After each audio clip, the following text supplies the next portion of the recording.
بسم اللہ الرحمن الرحیم۔ شمع رسالت صلی اللہ علیہ وآلہ وسلم، رسول اللہ صلی اللہ علیہ وسلم اور آپ کے جان نثار ساتھی شیب ابی طالب سے 3 سال کی قید کاٹنے کے بعد جب باہر نکلے تو اپنے کام پر مصروف ہو گئے۔ آپ نے دعوت و تبلیغ کا کام دوبارہ سے شروع کر دیا، اور پھر کفار بھی اسی طرح آپ کی مخالفت پر انہوں نے بھی کمر کس لی، اور وہ بھی آپ کے پیچھے پیچھے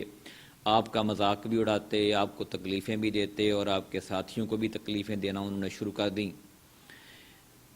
تو یہ سلسلہ دوبارہ سے شروع ہو گیا، اور تیسری طرف جہاں حضرت ابو طالب کا تعلق ہے، وہ بھی اپنے دیرینہ روایت کے مطابق انہوں نے بھی آپ کی حمایت، مدد اور نصرت جاری رکھی۔ اور اس وقت چونکہ آپ کی عمر بھی، یعنی حضرت ابو طالب کی عمر 80 سے بھی تجاوز کر چکی تھی، اور آپ نے زمانے کے بہت سے کٹھن حالات بھی دیکھے، اور کفار قریش، مشرکین عرب کا مقابلہ بھی کیا۔ 3 سال آپ نے بھوک اور پیاس میں بھی گزارے، تو آپ بھی کافی حد تک تھک چکے تھے، یعنی عمر کے اس حصے میں بھی پہنچ چکے جو بڑھاپا تھا، اور آپ نے مصائب و آلام بھی کافی برداشت کیے۔ تو مشرکین عرب، اور ایسے لگتا تھا کہ جیسے اب آپ کے دن قریب آ گئے ہیں موت کے، تو مشرکین عرب نے سوچا کہ کیوں نہ ابو طالب جو ہیں وہ بوڑھے ہو رہے ہیں، تو کیوں نہ ان کی موجودگی میں ہی ہم ان سے ایک آخری ملاقات کر لیں، اور ایک کوئی لین دین ہم کر لیں۔ مشرکین عرب کچھ اب ایسی باتوں پر رضامند ہو گئے کہ ہم آپ کے دین کو قبول کرتے ہیں، آپ ہمارے دین کو قبول کر لیں، اور ہم اس طرح مل جل کر رہیں، اور ہم ایک دوسرے کی مخالفت نہ کریں۔ تو اس لیے وہ آخری اس کوشش کے طور پر حضرت ابو طالب کے پاس دوبارہ آئے، یہ سوچ کر آئے کہ اگر حضرت ابو طالب فوت ہو گئے تو اگر ان کے بعد ہم نے ان کے بھتیجے کو نعوذ باللہ شہید قتل کر دیا تو لوگ کہیں گے کہ یہ بزدل ہیں، ان کے چچا کی موجودگی میں تو کچھ نہ کر سکے، اور اب یہ انہوں نے نقصان پہنچا دیا۔ تو اس لیے جو 25 کے قریب جو سردار تھے قریش کے، جس میں امیہ بن خلف تھا، جس میں ابو جہل تھا، جس میں عتبہ بن ربیعہ تھا، شیبہ بن ربیعہ تھا،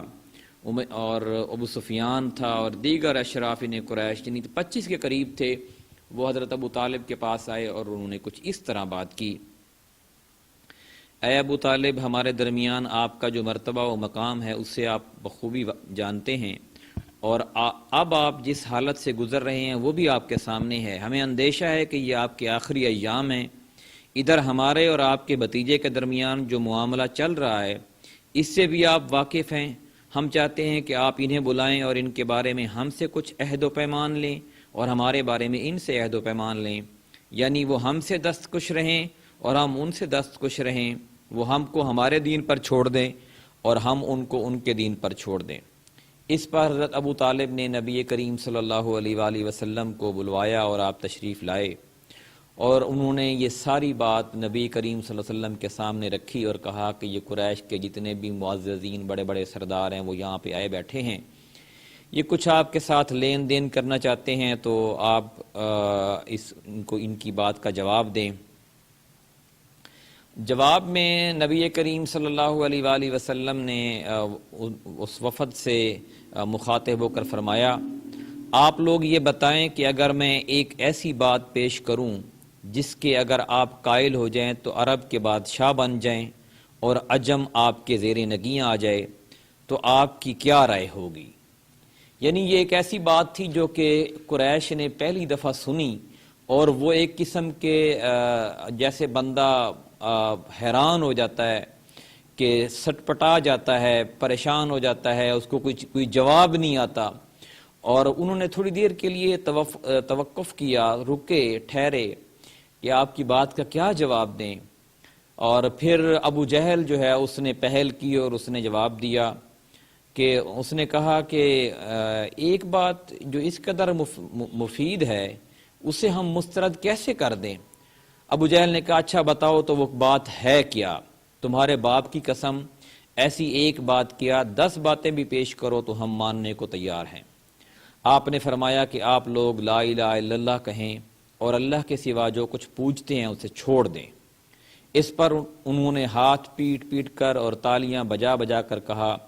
محمد صلی اللہ علیہ وسلم تم یہ چاہتے ہو کہ سارے خداؤں کی جگہ بس ایک ہی خدا بنا ڈالو؟ واقعی تمہارا معاملہ بڑا عجیب ہے۔ پھر آپس میں ایک دوسرے سے بولے، خدا کی قسم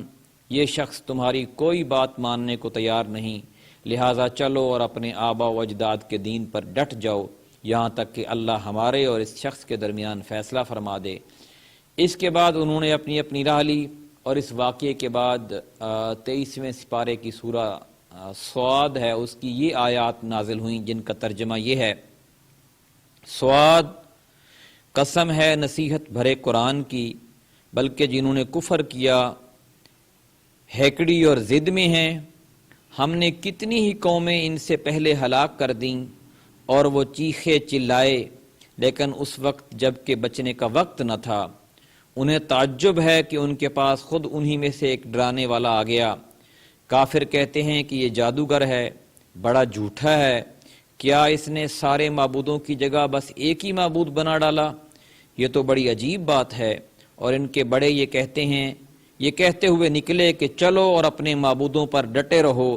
یہ ایک سوچی سمجھی سکیم ہے، ہم نے کسی اور ملت میں یہ بات نہیں سنی، یہ محض من گھڑت بات ہے۔ تو یہ سورہ مبارکہ نازل ہوئی، کفار چلے گئے، اور نبی کریم صلی اللہ علیہ وآلہ وسلم بھی اپنے کام میں لگ گئے جو کہ روز کا آپ کا کام تھا، اور حضرت ابو طالب بھی آپ کی سپورٹ کے لیے کھڑے رہے۔ پھر آگے چل کر کیا ہوتا ہے؟ غم کا سال آتا ہے آپ صلی اللہ علیہ وآلہ وسلم کے لیے، اور اس غم کے سال میں کون کون آپ کو چھوڑ جاتے ہیں اس دنیا سے، انشاءاللہ یہ کل کے پروگرام میں ہم ڈسکس کریں گے۔